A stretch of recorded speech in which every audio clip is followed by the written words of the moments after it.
Independent Urdu के तमाम कायरीन को नईमा अहमद महजूर का सलाम पहुँचे। आज तो आसमान भी साफ हो गया, बादल का एक तिनका भी नज़र नहीं आ रहा है। मौसम सर्दी का है, मगर हमारे दिलों में आपके लिए गर्मजोशी है।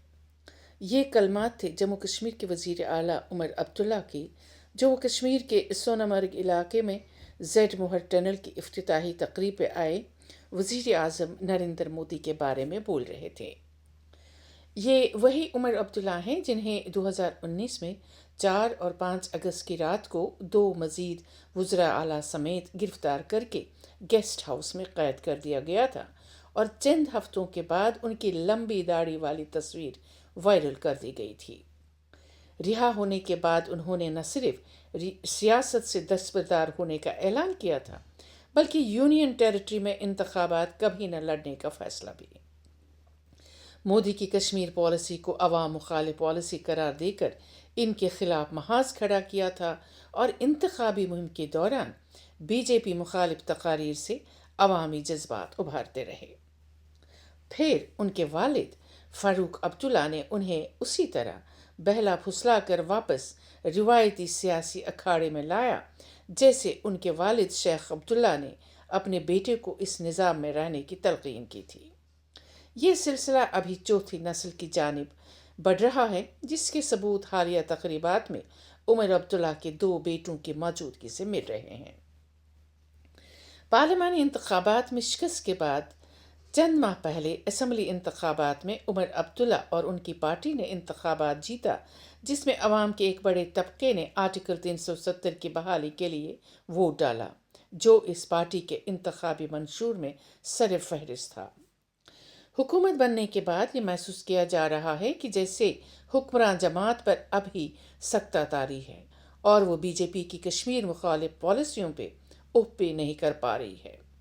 क्या ये पार्टी की कोई हिकमत अमली है या बीजेपी के साथ पस पर्दा कोई हम आहंगी पैदा हुई है? बाज़ तज्ज़िया निगार कहते हैं कि नेशनल कॉन्फ्रेंस का हमेशा ऐसा ही तर्ज अमल रहा है, अवाम इन पे एतमाद करके बार बार हाथ मलते रहते हैं।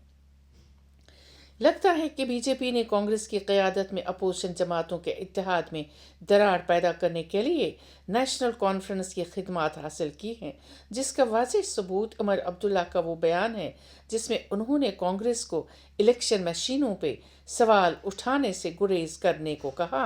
और फिर राहुल गांधी ने वज़ीर आज़म के कसीदे पढ़ने पे उमर अब्दुल्ला की यू टर्न को निशाना बनाया। बदले में शायद उमर अब्दुल्ला को स्टेटहुड और इक़्तिदार पे लंबे अरसे तक बराजमान रखने का वादा किया होगा। कश्मीर के सहाफ़ी अजहर हुसैन तांत्री का ख्याल है। पीपल्स कॉन्फ्रेंस के एक सरकर्दा वर्कर मोहम्मद सुबान भट्ट कहते हैं कि जिस पार्टी ने बीजेपी को सज़ा देने और मुस्लिम अक्सरियत खित्ते से दूर रखने पे वोट मांगा या दूसरी पार्टियों को बीजेपी की ए या बी टीम करार देकर अवाम में बदसुनी पैदा की, आज वही पार्टी बीजेपी के लिए कसीदे पढ़ रही है, पस पर्दा एक दूसरे की कुर्बत हासिल कर रही है और अंदरूनी खुद मुख्तारी को ख़त्म करने के फ़ैसले को कबूल कर रही है। यही पॉलिसी पीडीपी ने 2014 में अपनाई, जब इसने बीजेपी के ख़िलाफ़ वोट लेकर फिर इसी पार्टी से हाथ मिलाकर अवाम पे गज़ब ढाया था। अपोजिशन पार्टियों ने इल्ज़ाम लगाया कि नेशनल कॉन्फ्रेंस और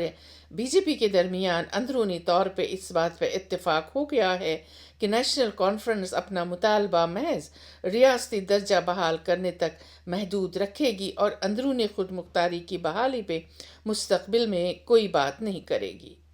महबूस पार्लिमानी रुकन इंजीनियर रशीद की पार्टी अवाम इत्तेहाद के सरकर्दा रहनुमा शेख आशिक कहते हैं कि इस पार्टी ने 70 बरस से इस कौम का इस्तेसाल करके ख़ानदानी सियासत को बरकरार रखा है, मगर इस बार एक एक गुनाह का हिसाब देना होगा, जिसके बायस कश्मीरियों के वक़ार को इस हद तक ज़ख्म पहुँचाया गया है कि अब वो खुलकर बात भी नहीं कर सकते।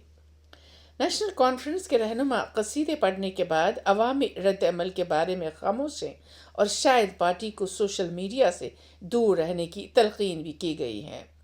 मगर अवाम ख़ुसूसन इनके वोटर सोशल मीडिया पे उमर अब्दुल्ला और इनकी پارٹی پہ شدید تنقید کر رہے ہیں اور انہیں حکومت سے مستعفی ہونے کا مطالبہ بھی کرنے لگے ہیں۔ جس طرح کی پرآشوب حالات سے کشمیری گزر چکے ہیں اور جس کا صحرا اس سیاسی جماعت کے سر ہے، جب اس نے سن 47 میں علاقہ ہندوستان کی وکالت کر کے عوام کو مختلف گروپوں میں منقسم کر دیا، پھر 70 کی دہائی میں وزیر اعظم سے وزیر اعلیٰ کی کرسی قبول کر کے اندرون خود مختاری کی عمارت سے وہ ستون نکالے جن کو آئین میں برقرار رکھنے کی ضمانت شیخ عبداللہ نے عراق ہندوستان کی حمایت کے وقت لی تھی، اب بھی اس تاریخ کو دہرایا جا رہا ہے۔ سابق وزیر اعظم بخشی غلام محمد اور غلام محمد صادق کے دور اقتدار میں شیخ عبداللہ کی اسیری کے دوران بیشتر انڈین قوانین کو ریاست پہ تھوپ دیے گئے تھے اور امید کی جا رہی تھی کہ شیخ عبداللہ رہائی کے بعد پہلے ان کے اطلاق کو کالعدم قرار دینے کی شرط رکھیں گے، مگر انہوں نے اس کے برعکس وزیر اعلیٰ کی کرسی کو ترجیح دی تھی۔ اس وقت بھی عوام پہ سکتہ طاری ہوا تھا اور شیخ عبداللہ سے پوچھنے لگے تھے کہ 14 برس جیل جانے کی پھر کیا ضرورت تھی جب ریاست کی خصوصی حیثیت کی پامالی کو بغیر کسی مزاحمت کے قبول کرنا تھا۔ البتہ عوام کے بیشتر طبقوں نے نیشنل کانفرنس سے پھر بھی کنارہ کشی نہیں کی۔